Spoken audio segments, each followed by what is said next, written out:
person who can travel solo, it's a different type of person. And then I was like, you know what, fuck it. I don't even need a guy on this fucking holiday. I was like, this is my opportunity to go. It wasn't so scary as I thought it was. The first days were just surviving. I can tell you a moment where I was like completely terrified. Welcome to From Lisbon with Love, a podcast about real stories of love, laughter, and life in Lisbon from women who have left it all behind. The podcast where we share real stories about moving to Lisbon, starting over, and figuring life out along the way. We talk love, dating, friendships, breakups, healing, growing, all of it. Basically, the stuff we usually talk about over coffee or vinho. If you're thinking about moving abroad, already here, or just love honest conversations with heart, you're in the right place. This is From Lisbon with Love.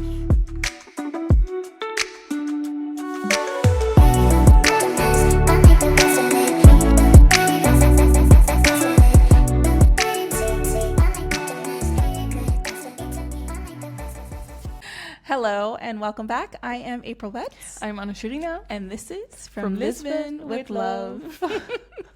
In this episode, we are going to be discussing solo travel and how that can support you in your move abroad. We're going to dive deep. We're going to discuss what it was like for us as we solo traveled before moving abroad. And remember to like, share, and subscribe. And remember to rate us on Spotify and other podcast platforms where you listen to us. That will support us so much. Yes, thank you. Thank you. Okay, guys, let's get into it. I'm really excited about this episode. I know. Because solo travel for me was the opening of like everything for me. Like it changed me so much. Same, yeah. Yeah. So, okay, let's get into the first question. Okay. There we go. Yes. When did you first go on your first solo trip? And was there a specific reason for it? And where did you go? Yeah, I think this is not going to be a surprise for anyone who's following the podcast for a while. I think I know where this is going. Because my first solo trip was to Lisbon. Wow. What a surprise. Yeah, it's actually funny because I've visited Lisbon before, like with other people, and like solo traveling was already on my list for like a long time, but I just didn't really know where to go, and also it was the first time, so I wasn't sure if I would like it, and I didn't know what to expect. And what made you choose Lisbon? that's what I'm going to explain. Oh, sorry. Don't be so impatient. Don't be an Aries, please. I know. I'm like, get to it now. I know. Because I've been to Lisbon before with other people, so I knew already the city. So I was like, okay, I think this is a good start for like the first solo trip, to go to a place that you already know. You've been before, you know already that you like the place. So that made me feel more secure to take like the step to go on my first solo trip. And I only went for 4 or 5 days just to try it out and see what it was like. I think it was also the first time that I booked an Airbnb, because normally if I go on trips with other people, you most likely stay in like an apartment or book like a hotel or something. So that was also my first Airbnb experience, and it was in Bayreuth. Oh, Jesus. For those of you who know about Lisbon and Barrio Alto, you know that you would not want to stay there for... Unless you're just trying to party 24/7. Literally. But I was very lucky because mine was a bit like... outside, okay. It was not like in the street. in the heart of exactly the party scene. And it's actually funny because that place was like so silent. It's even more silent than the place where I live right now. During the day? No, at night. Oh, at night? Yeah, because I stayed not in like the center. It was a bit like around. Okay. And I think also maybe it depended also on the. I mean, there were multiple rooms. It was a shared Airbnb, and I had my room at the back of the house. So I think also it was kind of like an alley or just a silent corner. I didn't really have like a street next to it. Okay. So I think I was also very lucky with like the location. And the reason that I went was that I just wanted to try it out and see if it was something for me. And also, I just came out of a relationship. Well, not just, it was like already months, but I was like still recovering because it was like a toxic relationship. It was really heavy. So also for me, it was something to kind of gain more confidence. And I just wanted to find yourself again. Yeah, exactly. Like, it also had like a deeper meaning for me. So yeah, that was my first experience. Yeah. How about you? Ooh, okay, so my first experience, I've always wanted to travel to Europe, but I was always waiting for other people to join. And if I continued to wait, I would have been waiting forever. Yes. So I was taking some extracurricular classes at this community college because it was cheaper to go to the community college to take the class. I was taking like guitar lessons, and I took like yoga, and I took like swimming. Oh, nice. I like took all these like because I already had my degree, but you could go to the community college and pay only like $20 for a credit. It was something super cheap. But like monthly or? No, for the semester. Oh. Yeah. No idea.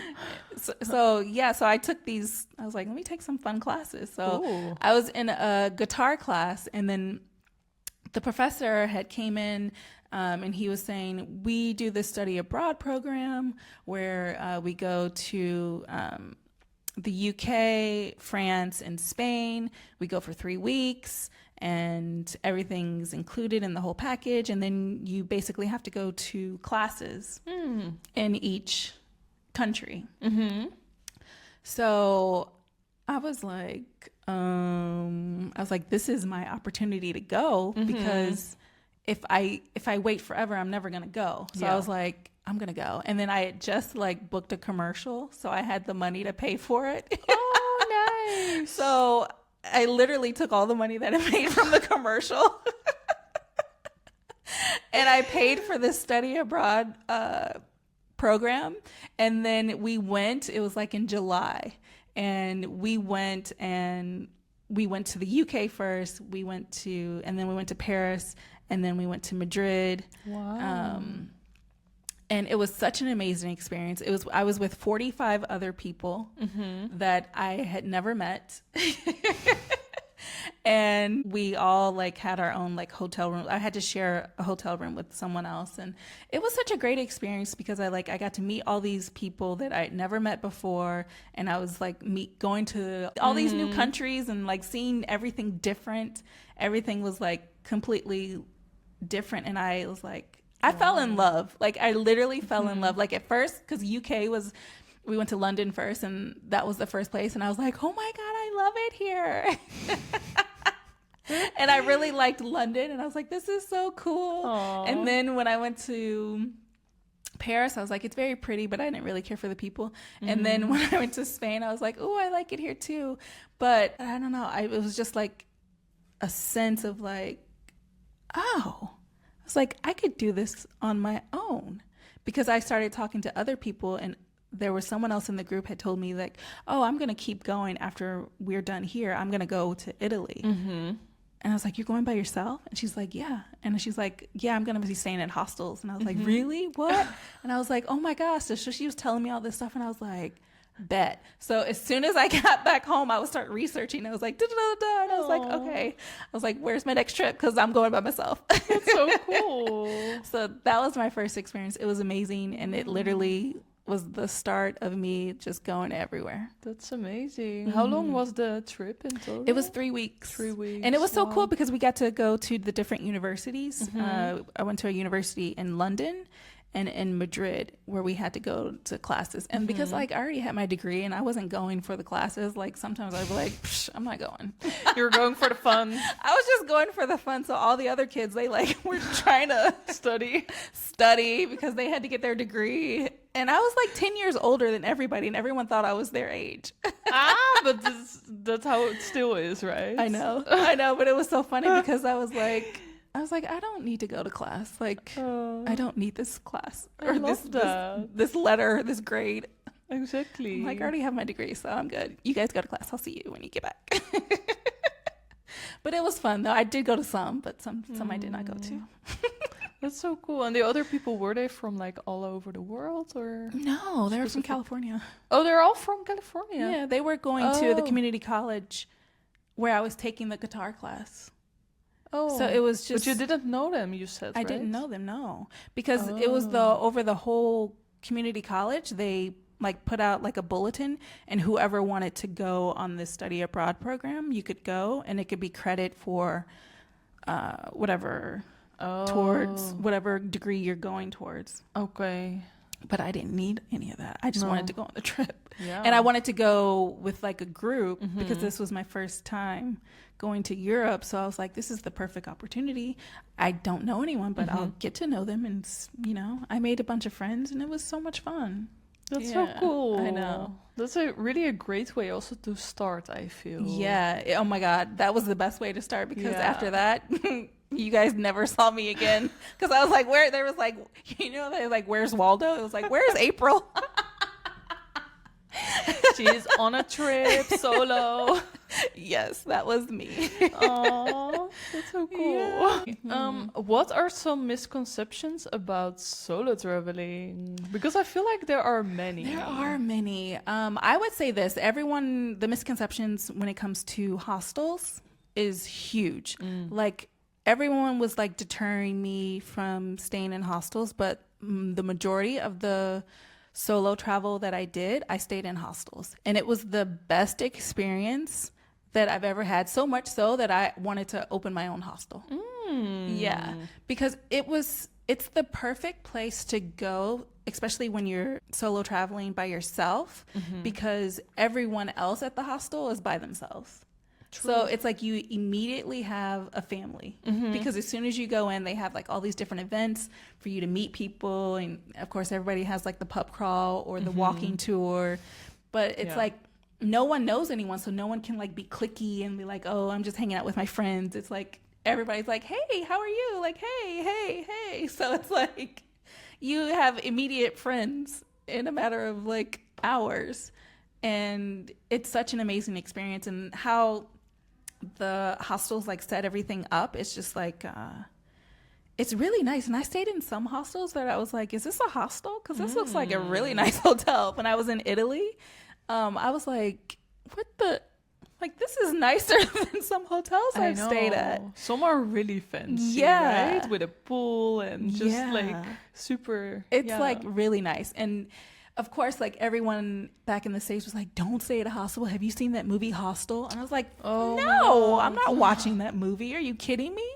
Absolutely not. But everyone, of course, was scared. And they're like, don't do it. And I was like, I'm doing it. But were they talking about their own experience? Or no, just experience of what they've heard and watching the movie. It's always these stories like, I've heard... They would tell me all these scary stories and things like that, but I was like, no, I'm gonna do it. And Italy was actually the first trip where I went solo by myself, and I was there for a month, and I literally went up and down all of Italy. And the first hostel that I stayed at was, so they have hostels where it's like a mixed dorm. And then they have it where you can just get like just a female only room. And you can decide like if you want to stay, depending on what your budget is, you can stay in a room where there's like 10 people or more, or you can stay in a room. You can also get a private room as well. But the budget obviously changes. But in the first hostel I stayed in, they didn't have any female only dorms, so I had to get a mixed dorm. And this was the first time, and when I got there, I was the only female in the room. And that was your first experience? That was my first experience at a hostel, and I was like, oh, fuck. You were going all in. I was gone all in, and like all of the guys were like Irish. And there was one American guy, and he was from the military. So like me and him like became a little close and was talking. So I felt like he was like could be my little protector just in case if I needed to. But it was so funny. The guys, the Irish guys, they were just like just trying to get wasted. That's all they wanted to do and party and have a good time. But it was just like I was like a little terrified at first. And I was like, oh shit. You entered the room, you were like, hey guys. I know. So yeah, that was my first experience in a hostel. Wow. But I had so much fun. And then I just like bounced around to different hostels and I don't know, it was so much fun. It was really nice. But I would say a big misconception is don't stay at hostels, which is a complete lie. Do it. It's amazing. You're going to have so much fun. Even if you are coming with friends, like still go to a hostel. Like you guys can get a room just for yourself and just the atmosphere is really nice. It'll totally completely change your whole trip. Because if you really think about it, when traveling, it's about the people you meet more than what you see. So well, it depends, but I mean, yes, but what's going to stick with you the most are the relationships that you make. yeah, Definitely. What about you? What misconceptions do you think about solo traveling that you hear the most? I think most people, whenever I talk about solo traveling, they say, oh, that's like so boring to go alone, you know? Because maybe they also think that if you go somewhere, you don't meet people or something, like you say in a hostel, it obviously goes a lot faster to meet people. But I think most people think if they go alone on a trip, then they are there alone. But there's always an opportunity, of course, to meet people if you want to. And I also hear a lot people saying, oh, that's really not something for me, although they've never tried it. Yeah. But I feel like with anything in life, you can kind of find a way to make it something for you, you know? Yeah. Because there's so many ways to do it. And for example, if you don't like to go to hostels, you don't have to do that. If you don't want to go like backpacking, packing light, whatever, take your suitcase. Yeah. You know? If you don't like to fly super far, go to a destination close. And if you want to be there alone, not talk to people, you're also fine to do that. So I feel like with solo traveling, people have this image of you go alone, it's boring, you've no one to talk to, you've nothing to do all day. But that's just not true, because you can just fill in your own calendar, you can make your own plans, and you're literally the boss of everything. So you can make it fun for yourself. Yeah. Yeah. I think everyone should do a solo trip by themselves at least once. Like, you don't even have to go out of the country. Just go to another city. Yeah. And just go by yourself. It's like the most rewarding and the most like life-changing. And I feel like you grow so much because you kind of get to know who you are even more. And that's the whole point. Like, you need to know who you are. If you know who you are, no one can ever tell you anything different. So, yeah. Yeah, I agree. And also, if you go and you find out maybe it's not for you, then maybe it's not for you. Let's say you go backpacking on your own. You don't like it. Then, of course, you can say, oh, yeah, solo traveling is not for me. But after that, you can try another form of solo traveling. Maybe the backpacking wasn't for exactly. you. Exactly. Yeah. Maybe you like to go on a city trip alone, or to like do like luxury. Yeah, or go to a beachy place or whatever. So I feel like there's always an option that fits you. Absolutely. There's so many options. What do you think is the biggest difference between solo traveling for men and for women? Ooh.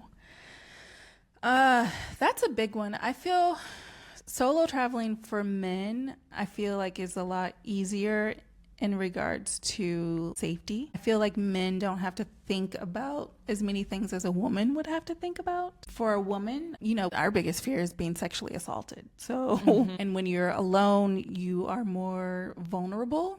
And one thing that you have to do when you are traveling solo is to like always be completely aware of your surroundings. And if I knew I wanted to go somewhere, I would look at the map beforehand and memorize like the route and the streets and everything. And then I would just go and just act like I live there and I know where I'm going, because then people won't bother you. But if you're like looking at them like doing all of this, like you're in predators are like, that one. Seriously. Yeah. So those are just some steps that I've done solo traveling. But I think as a female, you're thinking on a whole other level as regards to men. Like they're just like, maybe someone might try and pickpocket me, you know, kind of thing. But we have to think about that and other things. Yeah, absolutely. Yeah. What about for you? Like, what do you think? Yeah, I absolutely like 100% agree with what you said in regards to safety. And I'm actually curious also, like, how is like the percentage of men traveling solo and females traveling solo? Because I feel like it might be more women, actually. I know, but that's maybe because we are women and that's like the content that we see and like the stories that we hear. So if you're like guy listening and you're going on solo trips, let us know in the comments, because I really do feel it's mostly female, but we can be wrong. Yeah, it's just our perception and what we hear. Because it's funny, whenever I speak about solo traveling with guys, they're always like, no, I don't like that, or I don't want to go. And I'm like, but seriously, guys, they don't have any worries when it comes to that. It's like there's literally nothing holding them back to go. Maybe those type of men who say no, maybe they need to have like their friends, their buds, their guys to be with them, to like support them. I don't know. But I mean, there's, you know, I don't know. I know, but it's so funny that like women, like you say, are naturally in a more vulnerable position when traveling solo. But I feel like there's so many females that be like, I'm just gonna go. And I don't know, I feel like fuck it. We're so bold, right? It's so funny, actually. Yeah. But there are, like, when I was traveling solo, there were a lot of men who were traveling solo as well. Yeah. But I think I think the person who can travel solo, it's a different type of person. It's a different type of person who can do that. Not everybody can do it. And I think male or female, you're a little different. It's true. And maybe if it is true that there's more females, then it also makes sense, because I feel like in general, females spend more time on like self-growth and self-development and things like that. So maybe they are also more likely to take that step just to get out of their comfort zone and grow. And so maybe that could be the reason behind it. But yeah, That's it's an actually interesting... that's a good, right? Men be like, I don't need therapy. Yes, you do. Sorry, not sorry. Okay, let's go to the next one. What was your most memorable solo travel experience? Ooh.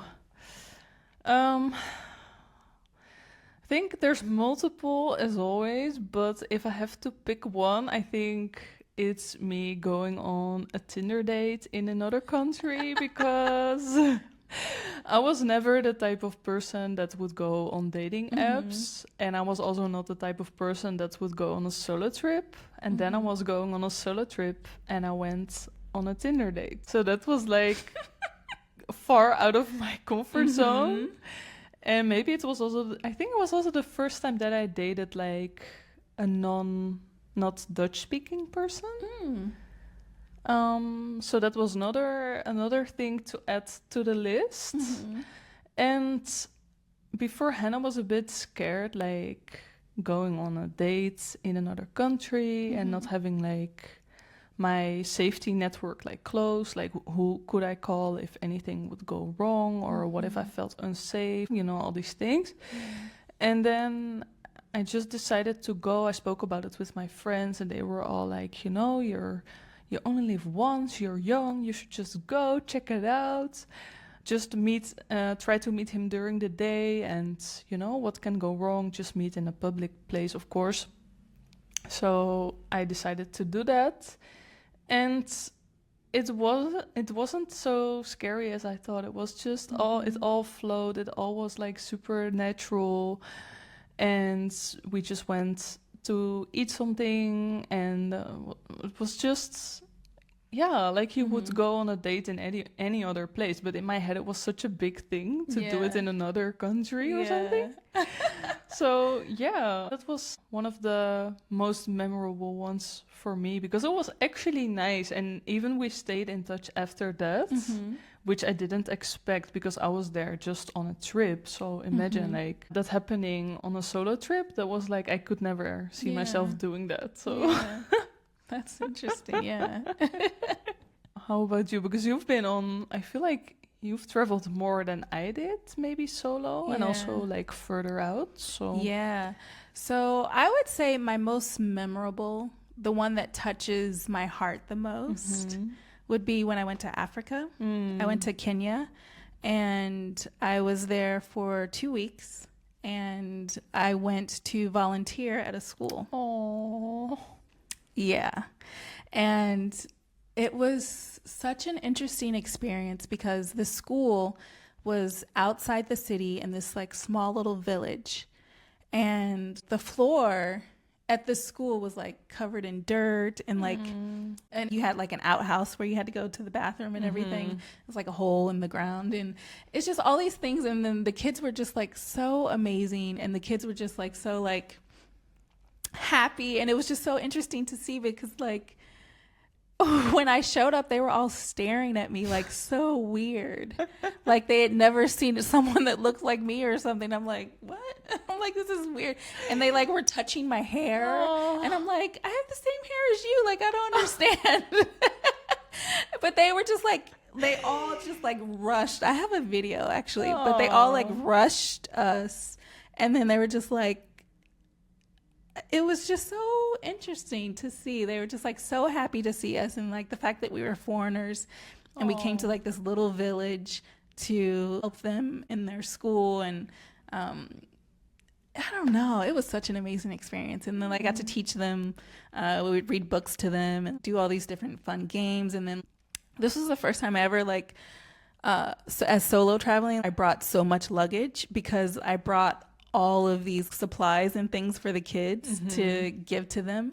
So I brought like 3 huge luggages full of supplies and like coloring and like all the Play-Doh and like all this stuff just to give to them. So they were like so happy, and I don't know, it was so much fun. oh, It was a really amazing experience. And I wonder what those kids are doing now. They're probably like grown now, like so big, because kids grow so fast But now. how long ago was this? This was 2018. Oh yeah, so it's been a while. Yeah. Oh, Yeah. But it was just like, I don't know, it really touched my heart. Those little kids. How long were you there? 2 weeks. 2 weeks. Oh yeah, you said that already. Yeah. But I was so immersed in the story that I forgot. And then that was the first time I went on a safari. Oh. And it was an overnight safari where we actually like slept in a tent. And I was like a little freaked out because I was with friends that we were volunteering together. The tent was actually really nice, and it had a bed and everything, and I don't know, but I was like, I'm out in the wilderness. Anything could happen, and you know. But yeah, it was so funny. I had like a little like lock that I would use for my luggage. And I was like, ladies, I'm going to lock us in when we went to bed. Because it was like a little zipper where I could like lock it. I was like, guys, I'm locking us in. So if you need to go to the bathroom, do it now. So I could like fully like sleep and be comfortable. So I was like, they can't get in. And if they do try and get in, I'm going to hear it. That's actually really smart. Yeah. So funny. But yeah, that whole experience, I would say, would be the So most cool. the most memorable. Yeah, I can imagine. Yeah. Have you been to Africa more than that one time? That was my first time. Aw. And The then only when- time? That Or- was the only time. Aw. And that was my first and only. And then when I got there, I was like, oh my God. I was like, I'm in the motherland. And I was like, hi guys. I was like super like, hey, hi. I could just see you walking there, like how I know you, like just checking everything, being like so my curious. gosh, So yes. cute. I was like, oh my God, I'm in Africa. That's super cool. Yeah, it was really fun. Aw, what was your saddest solo travel moment? Well, I can tell you a moment where I was like completely terrified. I was in Brazil and I went for Carnival, and they had shut down the metro and they weren't allowing any more people in. Okay. And what I thought was so interesting about the Brazilian people, they said, fuck you. We don't care. And we're going to go anyway. And I was like, what? So it was like all of these people who were no longer able to get on the metro, and they just started to push at the gate. They were pushing at the gate. And I was with a friend, and we were like, oh shit. He's like, he grabbed my hand and he was like, hold on. And they like literally everybody was pushing at the gate, and the gate just like popped open. But you mean with gate like what we also have here in Lisbon with the Like metro those station? thick metal gates Uh-huh. that they closed it, Yeah. and they just like fucking pushed it open. But were the metros like still running? Because it was... They were still running. Oh, but you just couldn't enter. They didn't want people to enter anymore at that stop. Okay. Yeah. And there were security people just standing there. They were just like, What can we do? and I was just like, and we were being so squished, and I was like, oh shit, what is happening? And we're like, ugh. And then they busted open, and then everybody just kept walking like it was nothing. What the hell? And I was like, what the fuck just happened? That's scary. Yeah, we just went with them and got on the metro. Really? Oh my god. We were already in we were in the mix, so there was nothing we could do. We just like try not to lose each other. Yeah, I mean you can't go back if everybody's No, pushing. no.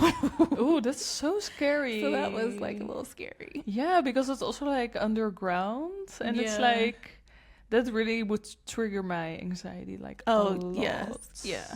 But it just showed me like the strength of the people, and like they're just like. Yeah, but also it's a bit crazy. That was it was crazy. Yeah, It was an experience. for sure. Yeah. What about you? Do you have like the sad moment? Yeah, I think for me the saddest moment was when I was not really planning on going solo, but I had to go solo because I had booked like a trip to Greece, to one of the Greek islands. It's called Karpathos. I don't know how to say it in English, but I was supposed to go there with my ex-boyfriend, and then 1 week before we were supposed to go, he cheated on me and we broke up. So that whole holiday that was planned out for like months, I had to go alone, or I could just cancel the whole thing, but we already paid and everything was like settled. So I was like, okay, you ruined already my life, so you're not gonna ruin my vacation, my only vacation of the year. So unintentionally, I went on that trip alone, and that was actually crazy because it was like really like hotel vibes with like romantic couples, and like there was literally no one alone because it's just not the setting to go alone. It was also booked. We booked it through like, I don't know, just like some travel agency that's only for like families or couples, and it's not really common to book something alone. I think they don't even offer that. So I did feel like really strange there and like a bit like misplaced because I was like heartbroken and I was on a holiday alone, which was supposed to be for like couples. And what made it even worse was that I had to eat there every day alone, like breakfast and dinner, because we had we booked all inclusive. not all inclusive, but You like paid breakfast, for- dinner. So basically almost everything was included, and we already paid it. And also we booked a place that was not super close to a town because we just wanted to spend there and then rent a car and go to places. But yeah, everything changed when I was there alone, because then I was like, yeah, now I have to eat here alone. I don't want to eat here alone, but I have to. So I tried to, the first days were just surviving. And what made it even worse was that there was like these super lovely gay couple that I kind of became friends with. And then the waitress would always put me on the table with them. And I felt so bad because they didn't even invite me. It was just, I think, just the Greek warmth of that lady, and she was want like, you to be by yourself. exactly, and she was just like waving at me and like pointing to the table with the gay couple.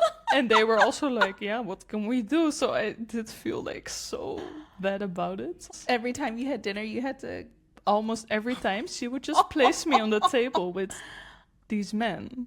Oh my gosh. So they never got their private dinner? Seriously, they never got like their couple holiday because I was just there, some kind of their pet or something. I don't know what I was, but Oh my gosh. So what do you feel like you learned from that trip? I hope this will never happen again, obviously.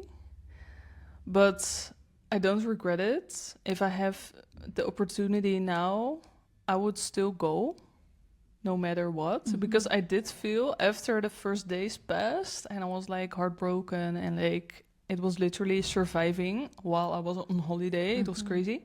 But then the last days, it got a bit better. And also because you spend a lot of time with yourself and yeah, you're heartbroken, you have no one to talk to. So it's literally just you and your thoughts. And after the first difficult days, I did rent a car to explore the islands. And then I was like, you know what, fuck it. I don't even need a guy on this fucking holiday. Because everything I would do with him, probably I would do also alone. I could do alone. It's just you don't have the company, but I just could rent a car by myself and explore. And in the end, it wasn't so bad. Yeah. But the first days, Yeah, of course. I mean, it just happened too, so it was yeah. fresh. Yeah, and I wasn't prepared for this because, Yeah. like I said, it was not a destination to go alone. But I think that's made it extra challenging because, like you said in the beginning, you can, of course, like go to hostels and meet people, and there's so many ways to kind of fill in your trip. But this was so unexpected, and this was not the type of situation that I would normally go to alone. So I think it made me even stronger in the end. And now if I want to go on like this type of holiday where there's only couples, but I just want to go for the vibes, I don't even care anymore because I've done that heartbroken, you know? Yeah. Yeah. Yeah, it was crazy. So yeah, that Oh, was man. definitely my saddest solo travel moment. Yeah. Well, this kind of goes great for the next question. What has solo traveling taught you about life and yourself? Yeah, I think for me, through solo traveling, it made me like super confident. And also it forces you to kind of make decisions, and that's something that sometimes I struggle with if I'm like tired or overwhelmed. But yeah, if you're alone, there's no one that's going to make decisions for you, so it's like you have to do it yourself.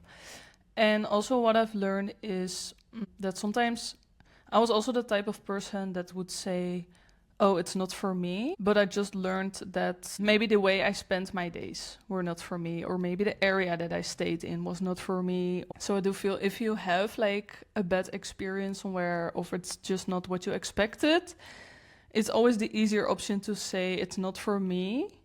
But I think you should just look at ways to make it something for you. And then on the next trip, you take that with you. I should do it differently to make it something for you. I feel like it's understand. always so easy to kind of Push something aside exactly if it's uncomfortable. yes. But also for me, that made me realize that I could still enjoy it. It was the right decision, but I just had to do it differently. So I kind of learned to manage my own expectations. So basically, solo traveling taught you about confidence and if something doesn't work out the way you planned, you can learn from that and use that going forward. Thank you. Yeah. Yes. Okay. I mean, I would say for me, you made a really good point. Solo traveling definitely builds confidence. Because if you can go somewhere to another country and figure it out, like no one can tell you anything else. Like you can't, like, what? I just went to a whole another country by myself. What did you do? You know? Seriously. So, and it literally, you learn so much about yourself because you have all this time to just like go within.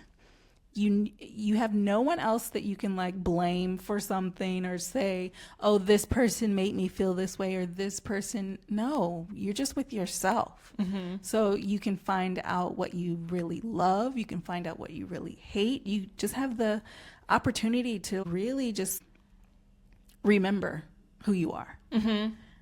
So I would most definitely recommend everyone to like do it at least once. If it's literally just the next town over, go by yourself, sit by yourself, be with yourself, like, and just like have the experience.